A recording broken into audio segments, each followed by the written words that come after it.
Coming up on Network Africa, Morocco has been readmitted as a member of the African Union after months of intense lobbying.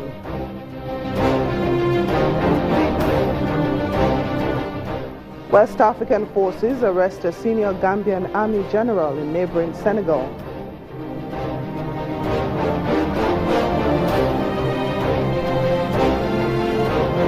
And a South African artist uses salt as a medium.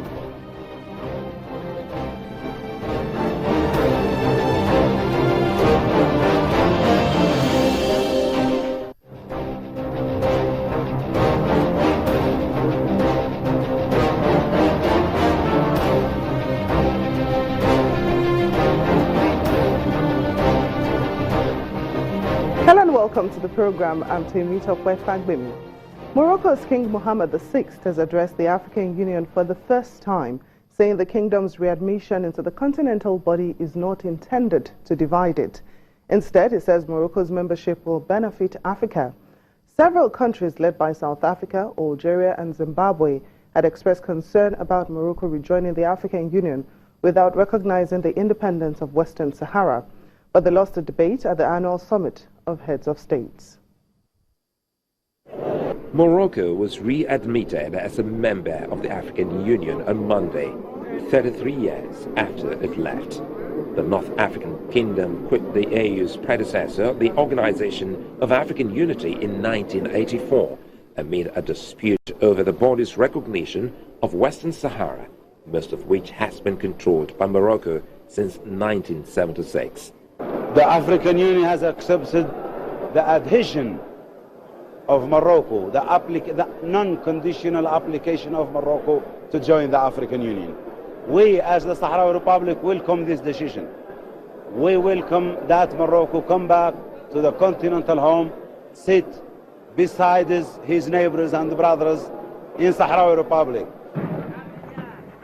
Western Sahara's Polisario Front has for more than 40 years sought independence for the vast desert region, first in a guerrilla war against Morocco, and then politically since a ceasefire deal in 1991.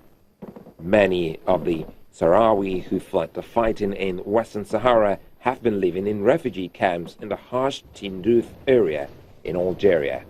Western Sahara's Foreign Minister Mohamed Salim Ould Salek called progress on Morocco's readmission a positive step, since it would put it on equal footing with a region it has until now refused to acknowledge as anything other than its own territory. We are very happy that Morocco realized after 33 years after his withdrawal from the OU that he have to sit with the Sahrawi Republic.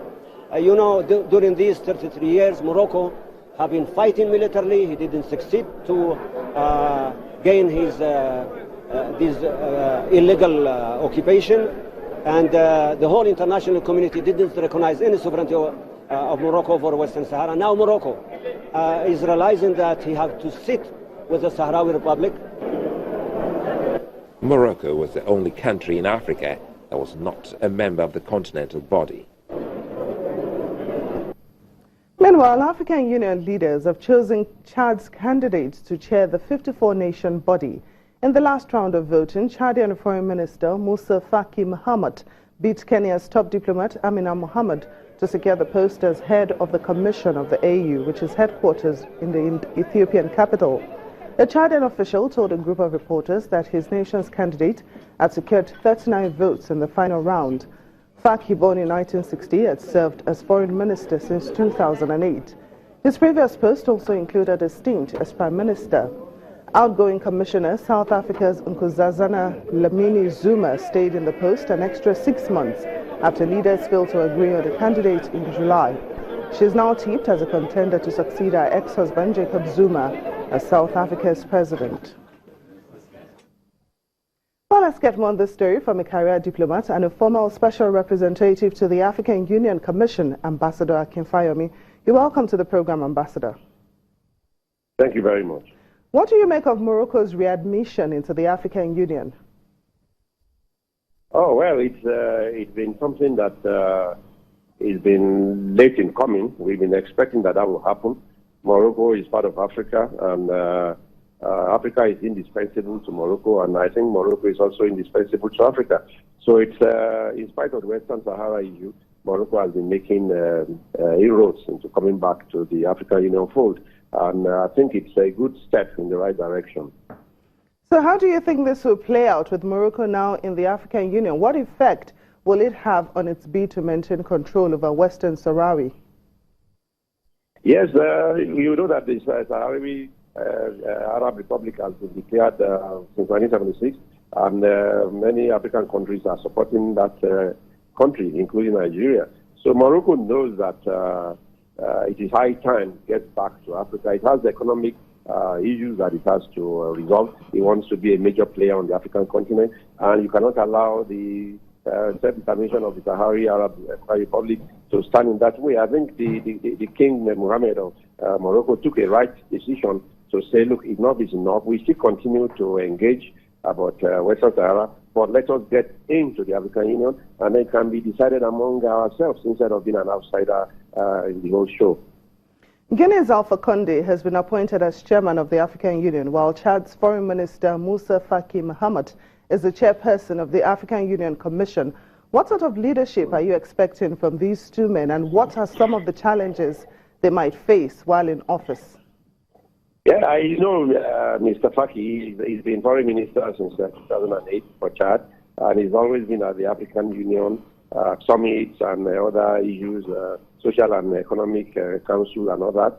It's a very sound diplomat. Don't forget, he was also former prime minister of Chad. I think it's going to do well for the African Union. He will take off from where Mrs. Lamine Zuma left off. And there are challenges, but I think he's in a good pole position to tackle these issues. This part of it includes, reforming the AU. That has been outstanding. Creating financial independence and sustainability of the organization instead of relying on Western partners. Then also the issue of